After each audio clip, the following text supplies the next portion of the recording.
إله إلا الله. السلام علیکم ورحمۃ اللہ وبرکاتہ. بسم اللہ الرحمن الرحیم.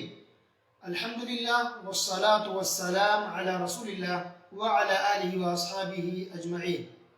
محترم سامعین کرام، میرا موضوع ہے نماز کا بیان، پارٹ نمبر 16 یعنی 16. سجدہ کرنے کی حکمت کیا ہے؟ سجدہ کرنے کی بہت ساری حکمت ہے. سجدے کی حالت میں ہماری جو پوزیشن ہوتی ہے شاید ہم نے کبھی غور نہیں کیا. جسم کا اکثر حصہ، ہمارے باڈی کا اکثر پارٹ سجدے کی حالت میں ہوتا ہے. مثلا دونوں پیر کی انگلیاں، دونوں گھٹنے، دونوں ہاتھ، پیشانی، ناک، یہ سب سجدے کی حالت میں ہوتے ہیں. ہم زمین پر رکھتے ہیں ان چیزوں کو. ہمارا دل بھی سجدے کی حالت میں ہوتا ہے. اور انسان کے جسم کا سب سے افضل اور اشرف جو جگہ، جو پارٹ ہے، جو حصہ، وہ کیا ہے؟ چہرہ، فیس. تو ہمارا چہرہ بھی سجدے کی حالت میں ہوتا ہے، جھکا ہوتا ہے اپنے رب کے سامنے. اللہ کے سامنے وہ اپنے چہرے کو بھی رکھ دیتے ہیں، زمین پر اپنی پیشانی کو ٹیکتے ہیں، اپنی ناک کو بھی زمین پر رکھ دیتے ہیں. سبحان اللہ، کتنی بڑی بات ہوگی. تو یہ سب سے زیادہ عاجزی اور انکساری والی حالت ہو گئی، کنڈیشن. عاجزی اور انکساری بہت ہی زیادہ ہوگا اپنے رب کے سامنے، اللہ کے سامنے. اس لیے دیکھتے ہیں کہ کبھی بھی انسان کتنا بھی مجبور ہو جائے، کسی انسان کے سامنے سے ناک نہیں رکھتا ہے، اپنے سر کو جھکاتا نہیں ہے. کیونکہ اتنی بڑی بات ہے کہ اس کا کوئی لائق ہو ہی نہیں سکتا. نہ ماں، نہ باپ، نہ شوہر، نہ استاد، نہ کوئی دوست، کتنا بھی آپ کے لیے خدمت کر دے، پوری قربانی دے دے، پھر بھی اپنی ناک کو، اپنی پیشانی کو ان کے سامنے کبھی نہیں جھکاتے. کیونکہ اس کا حقدار صرف اور صرف اللہ رب العالمین. اس سے زیادہ عاجزی، انکساری، اپنے آپ کو ایک دم چھوٹا دکھانا، کمزور سمجھنا، یہ ہو ہی نہیں سکتا. اور یہ ہم کس کے سامنے ظاہر کرتے ہیں؟ صرف اللہ رب العالمین کے سامنے. ہم اپنے رب کے سامنے ہم پیشانی کو جھکا سکتے ہیں اور اپنی ناک کو رکھ سکتے ہیں، بس. تو یہ خشوع و خضوع کی جو حالت ہے، سبحان اللہ، اس کو لفظوں میں بیان نہیں کیا جا سکتا. تو ہمارے جسم کا اکثر حصہ سجدہ کر رہا ہوتا ہے، سجدے کی حالت میں ہوتا ہے. اور پھر دیکھیے ہر پارٹ کو ایک دوسرے کے اوپر رکھ کر کے ہم سجدہ نہیں کرتے. جسم کا ہر حصے کو ہم زمین پر رکھ دیتے ہیں. حالانکہ تشہد میں دیکھیے ہاتھ ہمارے گھٹنوں پر یا ران پر ہوتے ہیں. رکوع میں دیکھیں تو ہمارے ہاتھ گھٹنوں پر ہوتے ہیں. یعنی کوئی نہ کوئی حصہ ایک دوسرے پر ہوتا ہے. سجدہ کی ایک واحد ایسی حالت ہے جس میں ہر حصہ کوئی کسی پر ڈیپینڈ نہیں کرتا ہے، کسی اور دوسرے حصے پر نہیں کرتا، بلکہ ہر حصہ بذات خود ڈائریکٹ زمین پر ہوتا ہے اور اللہ کے سامنے جھکا ہوتا ہے، سجدے کی حالت میں ہوتا ہے. پیشانی، ناک، ہاتھ، قدم، گھٹنے، سب سجدے کا زمین پر ہوتے ہیں اور سب الگ الگ ہوتے ہیں. کیونی بھی ہم الگ رکھتے ہیں، ہاتھ بھی ہم الگ رکھتے ہیں. سبحان اللہ، اللہ اکبر. تاکہ ہر حصہ اچھے سے سجدہ کر سکے، اپنے رب کے سامنے جھک سکے. اور دل بھی سجدے کی حالت میں ہوتا ہے، دل بھی سجدہ کر رہا ہوتا ہے. سبحان اللہ. تو ہم اس کنڈیشن میں ہوتے ہیں اور یہ دعا کر رہے تھے، سبحان ربی الاعلی، سبحان ربی الاعلی، پاک ہے میرا رب سب سے بلند. ایک عاجزی، انکساری کی حالت، اپنے آپ کو ایک دم چھوٹا دکھا رہا ہے رب کے سامنے. اور پھر اس کنڈیشن میں ہم اللہ تعالیٰ کی عظمت بیان کرتے ہیں، سبحان ربی الاعلی، پاک ہے میرا رب سب سے بلند. اللہ اکبر. سجدے کی جو حالت ہے یہ بہت اہم ہے. اب پوری نماز کے اندر سب سے خاص ہے، سب سے اہم حالت ہے سجدے کی حالت. اسی لیے ایک بندہ اپنے رب سے زیادہ جو قریب ہوتا ہے، سب سے زیادہ قریب، وہ سجدے کی حالت میں ہوتا ہے. دلیل دیکھیں، صحیح مسلم حدیث نمبر 482. ابو ہریرہ رضی اللہ تعالیٰ عنہ نے کہا کہ نبی کریم صلی اللہ علیہ وسلم نے ارشاد فرمایا، اقرب ما يكون العبد من ربه وهو ساجد فاکثر الدعاء. بندہ یعنی انسان، چاہے مرد ہو یا عورت ہو، کوئی بھی ہو، ایک انسان اپنے رب کے سب سے زیادہ قریب اس حالت میں ہوتا ہے جب وہ سجدے میں ہوتا ہے. تو سجدے کی حالت میں ایک انسان سب سے زیادہ قریب ہوتا ہے اللہ تعالیٰ سے. اللہ اکبر. تو پیارے رسول صلی اللہ علیہ وسلم نے کہا فَأَكْثِرُ الدُّعَاء، لہذا اس میں یعنی سجدے کی حالت میں خوب دعا کیا کرو. اللہ اکبر. ایک اور دوسری حدیث ہے، یہ بھی صحیح مسلم کی حدیث نمبر 483. 7-9 نبی کریم صلی اللہ علیہ وسلم نے کہا کہ رکوع کی حالت میں اللہ تعالیٰ کی عظمت بیان کرو، اللہ تعالیٰ کی شان بیان کرو۔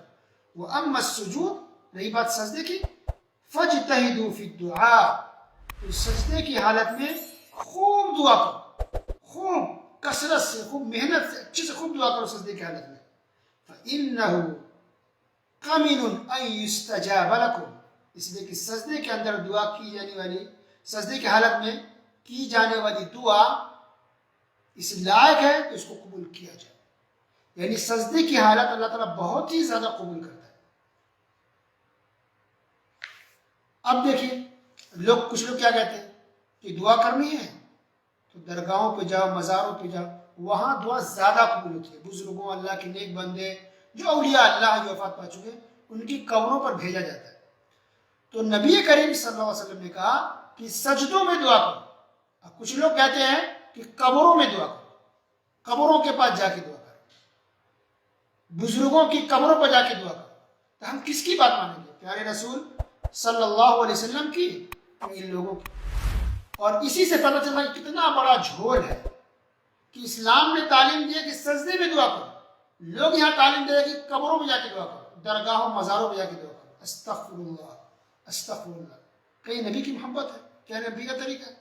قرآن کے اندر کوئی ایک آیت ایسی آپ دکھا دیں کہ جس میں اللہ نے یہ کہا ہو کہ قبروں، اولیاءوں، اللہ کے نیک بندوں، بزرگوں کی قبروں پر جاؤ گے تو دعا زیادہ قبول ہوگی؟ ایک آیت دکھا دیں بس۔ پیارے رسول صلی اللہ علیہ وسلم کی صرف ایک حدیث دکھا دیجیے جس میں یہ کہا گیا ہو کہ قبروں پر جانے سے دعا زیادہ قبول ہوتی ہے، بزرگوں، اللہ کے نیک بندوں جو اولیاء اللہ ہیں ان کی قبروں پر جاؤ گے، درگاہ مزار پہ جاؤ گے تو دعا زیادہ قبول ہوگی۔ ایسی کوئی ایک حدیث دکھا دے کوئی۔ چلے کسی صحابی کا ایک قول دکھا دیجیے، کسی صحابی نے بات کہی ہو رضی اللہ عنہ مجمعین۔ چلے چاروں امام میں سے کسی ایک امام کا قول دکھا دیجیے، امام ابو حنیفہ رحمۃ اللہ علیہ، امام مالک رحمۃ اللہ علیہ، امام شافعی رحمۃ اللہ علیہ، امام احمد بن حنبل رحمۃ اللہ علیہ۔ اماموں کا تو لوگ بہت زیادہ نام لیتے ہیں، اچھی بات ہے، تو انہی کا ایک قول دکھا دیں۔ ان چاروں میں سے کسی ایک نے بھی کہا ہو کہ بزرگوں، اولیاء کی درگاہوں پر جاؤ گے تو چونکہ وہ اولیاء اللہ ہیں، بزرگ ہیں، تو تمہاری دعا زیادہ قبول ہو جائے گی۔ ایک قول دکھا دے، ایک فتویٰ دکھا دے، کہیں بھی نہیں، کچھ بھی نہیں، تو پھر کس کے طریقے پر چلو؟ پتہ چلا کہ جھول ہے کتنا، بتائیے کس قدر ہم لوگوں کو گمراہ کیا جا رہا ہے، دین سے دور کیا جا رہا ہے، بزرگوں کا نام لے کر کے کس قدر ہم سے شرک اور کفر کرایا جاتا ہے۔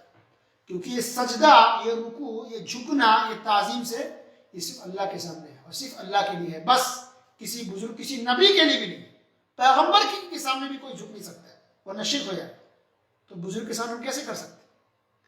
تو کتنا کس قدر لوگوں نے جھول کیا ہے اور لوگ گمراہ کر رہے ہیں، اس سے اندازہ لگا۔ اب دیکھیں سورہ نمل آیت نمبر 24، ہدہد پرندے نے کیا کہا تھا؟ وَجَدْتُهَا وَقَوْمَهَا يَسْجُدُونَ لِلشَّمْسِ مِن دُونِ اللَّهِ۔ سلیمان علیہ السلام سے ہدہد پرندے نے کہا کہ میں نے دیکھا ایک ملک میں کہ جو وہاں کی بادشاہ عورت تھی، تو وہ عورت جو بادشاہ ہے، ملکہ ہے، وہ اور اس کی قوم اللہ کو چھوڑ کر سورج کو سجدہ کر رہے ہیں۔ سجدے کی بات دیکھیں، سورج کو سجدہ کر رہے ہیں۔ تو اس نے اعتراض کیا کہ پرندے کو بھی معلوم تھا کہ یہ سجدہ صرف اللہ کے لیے ہے، بس غیر اللہ کے لیے نہیں ہے۔ تو پرندہ توحید پر تھا، پرندے کا اتنا اچھا عقیدہ تھا، لیکن آج انسان کس قدر گمراہ ہے انسان ہو کر کے کہ وہ غیر اللہ کو غیر اللہ کو سجدہ کر رہا ہے، غیر اللہ کے سامنے جھک رہا ہے۔ استغفر اللہ۔ تو ایسے انسان سے اور ایسے مسلمان سے کہ پرندہ اللہ گنا بہتر ہے کہ جو توحید پر ہے۔ اور یہ سچ ہے کہ سارے پرندے، ساری مخلوقات توحید پر ہے، سوائے کچھ انسان اور جنات کے، کچھ انسان اور کچھ جنات کے جو شرک کر رہے ہیں۔ ان دو مخلوق کو اگر چھوڑ دیں تو دنیا کی تمام مخلوق توحید پر ہے، کوئی شرک نہیں کرتی، نہ پرندے، نہ جانور، نہ گائے، نہ بیل، نہ بھینس، نہ پہاڑ، نہ زمین، نہ یہ آسمان، نہ یہ سمندر، نہ یہ پیڑ پودے، یہ درخت، یہ سب توحید پر ہے اور اللہ کے سامنے سجدہ کرتے ہیں، اللہ کے سامنے جھکتے ہیں۔ ہاں، یہ سب اللہ کے سامنے جھکتے ہیں، اللہ کو سجدہ کرتے ہیں، اللہ کی بات کرتے ہیں۔ اس کا ذکر انشاءاللہ دلیل کے ساتھ کل کے درس میں کریں گے۔ تو پتہ چلا کہ جو سجدے کی حالت سب سے اہم ہے، سب سے خاص کنڈیشن ہے، یہ صرف اللہ کے ساتھ خاص ہے، اور اس کے اندر بہت ساری حکمت ہے۔